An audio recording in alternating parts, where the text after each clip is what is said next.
lack of snow is the problem. See the newly released Iditarod route.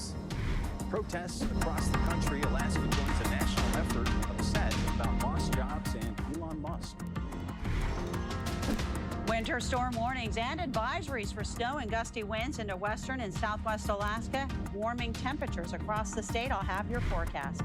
And live from the toughest snow machine race in the country, we have an update stories from the trail. You're watching Alaska's news source.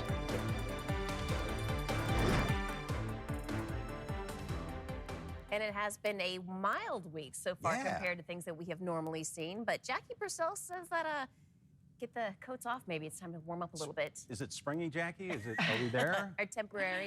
Well, we're in February, so let's not get ahead of ourselves. But yes, it kind of does have that spring-like feel, especially since we had those colder conditions last week, clear skies.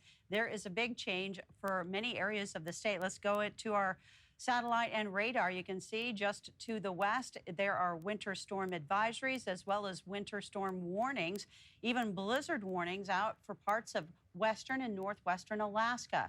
Into Anchorage as well as the interior, we're seeing changes, especially here in the south central region. Snow on the west side of the inlet working its way into the Susitna Valley, and then rain into coastal sections of the Kenai Peninsula. And that has been the case throughout the day. The highest chances of precipitation are going to stay along those coastal areas. Here's a look at the Anchorage area. Cloudy skies overhead even as we go into the evening hours. The temperatures have just slipped under freezing. They're at 31 degrees out at Ted Stevens Anchorage International Airport with winds out of the east-northeast at 3 to 5 miles per hour. Moving into the interior, they have seen a warm-up as well. The temperature in Fairbanks currently at 15 above. All of that winter weather activity is going to be to our west and along the coastal sections of south central. They'll see some changes into southeast Alaska too in the form of some wet weather. But this is the case as we go through the week with warming temperatures. Anchorage expecting a high of 36 on our Tuesday. Fairbanks up to the mid-20s. Cloudy skies in Juneau as well as Bethel, and also seeing those mild wintertime temperatures, 42 in Juneau with up to 29 in Bethel. I'll have more on the forecast. It's coming up a little bit later. Back to you. And there's a new route for this year's Iditarod Mushers. Yep, the restart moving from Willow to Fairbanks. This is not what part of the trail looks like right now, as there are concerns for the amount of snow on the trail. This is actually video from a few years ago. Now, that's a reversal from an earlier decision about a lack of snow and safety concerns. And Justin Matson's in the newsroom with an overview of how the race has changed. Justin. Thank you. This afternoon, the Iditarod made the announcement that the race will begin in Fairbanks after the trail breakers brought concerns of safety for dogs and mushers this weekend. The most important driver was safety, and the section just was unsafe. And yeah, maybe years ago they would have run that route, but safety first.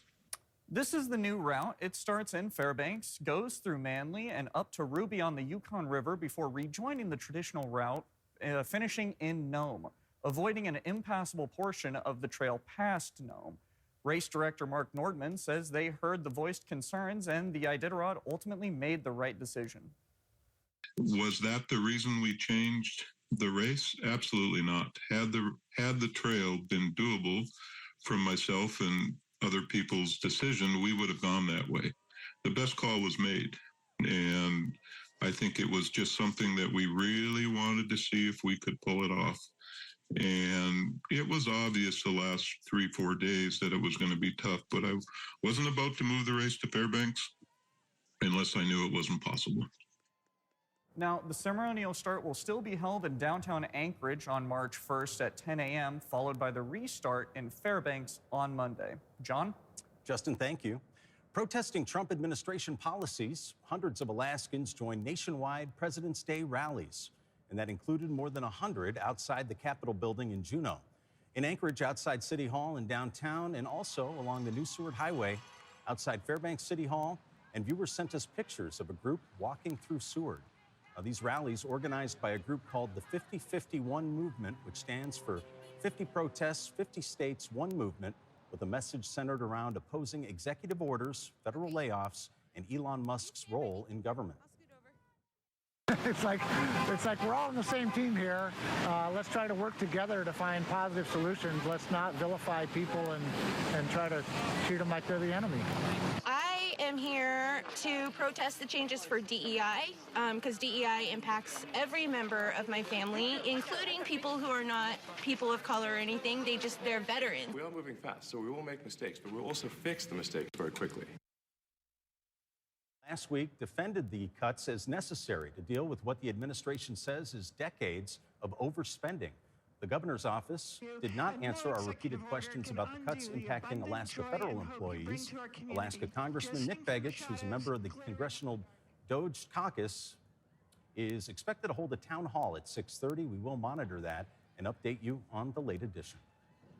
Well, predator control, it's a topic long debated here in Alaska. Absolutely, and there's a Supreme Court lawsuit challenging it. Michelle Bittner, who is a lawyer, filed a lawsuit last year. She joins us now in the studio. Michelle, for those who don't know, bring us up to speed. Well, on Friday, the Alaska Supreme Court issued a decision which concluded that I have standing. Standing is to bring my lawsuit. Standing's kind of an amorphous concept for non-attorneys, but what it means is that I have an interest in viewing bears in Katmai National Park, which was injured due to the state's predator control program targeting brown bears, black bears, and wolves in an area that was about 100 miles away from Katmai National Park. Why is this something that has legal standing in court? Pardon? Why do you think this is something that has legal standing in court? Well, because I have there's something called interest injury standing. And if you have an interest that was injured, then you have standing to bring a lawsuit in court. Explain a little bit, kind of in layman's terms, of what the goal is for the lawsuit and how does it affect the brown bears and wolves and caribou? Well, I mean, it all depends. So my lawsuit was up on appeal because it was dismissed due to lack of standing and for some other reasons.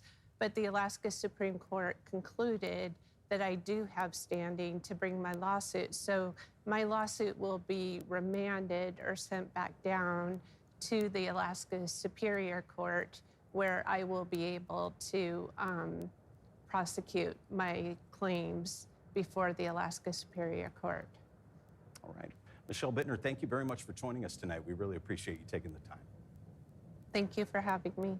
All right, and we did reach out to Tim Peltier, a regional supervisor for the Alaska Department of Fish and Game's Division of Wildlife Management. And since offices are closed for President's Day, we did not hear back. He also declined to comment on the ruling to the Alaska Beacon, saying the case is an active litigation.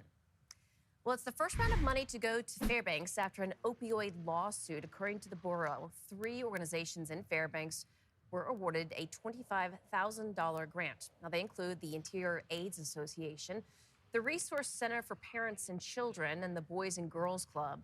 Each of these organizations will use the money to stop opioid abuse, including treatment, education, and prevention. It's definitely helping fund our supplies, so we don't ever have to worry about running out of the supplies.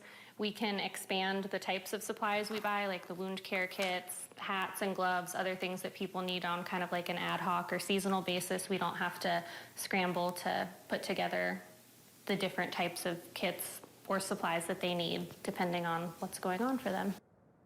And according to her, Alaska had nearly 300 opioid-related deaths last year. That is an increase from 2023. And still ahead here at 6 o'clock, the Iron Dog Race. Oh, they're heading to Nome. Tyler Lane has the latest updates from the race. We hear from him in Nome right after the break.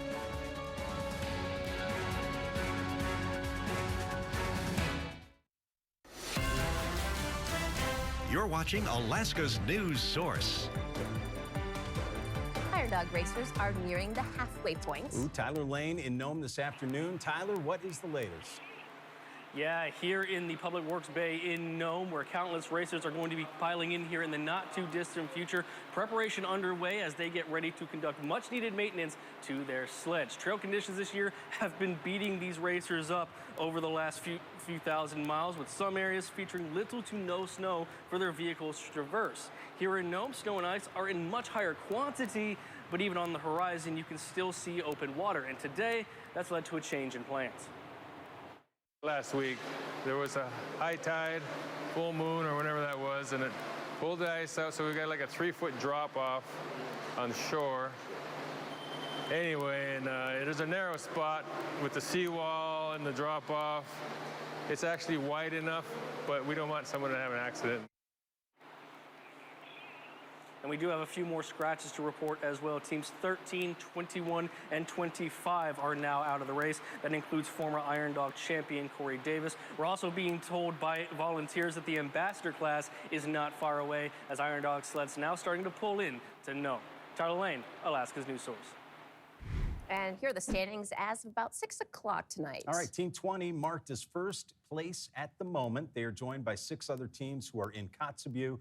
Those teams in places 9 and 10 have changed up in the last hour. Thanks for listening. Click subscribe so you can get the latest podcast from Alaska's news source automatically. And stay up to date with breaking news and in-depth reporting available for free 24/7 with the Alaska's news source app.